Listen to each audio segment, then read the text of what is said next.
नेपाल एउटा सानो तर अद्भुत देश हो। हिमाल, पहाड र तराई मिसिएको यो भूमि कहिल्यै अरू राष्ट्रको दास बन्न मानेन।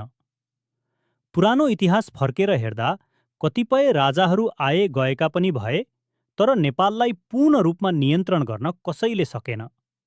मल्लहरूको राज्य टुक्रा टुक्रा भएको बेला नेपाल कमजोर देखिए पनि गोर्खाली एकता आएपछि फेरि उभियो। पृथ्वीनारायण शाहले नेपाललाई असल्ली दरबार जस्तो बनाए, जसलाई बाहिरबाट कसैले सजिलै भत्काउन सकेन। अङ्ग्रेजहरूले भारत कब्जा गर्दा नेपालतिर आँखा तेर्साए, तर यहाँका गोर्खाली वीरहरूले लडेर उनीहरूलाई सम्झाइदिए नेपाललाई पुरा हुकुमत गर्न सजिलो छैन। त्यसपछि पनि कहिलेकाहीँ राजनीति बदलियो, राजा प्रजातन्त्र, गणतन्त्र आए गए, तर एउटै कुरा सदैव रह्यो, नेपाललाई कसैले पुरै आफ्नो कब्जामा लिन सकेन।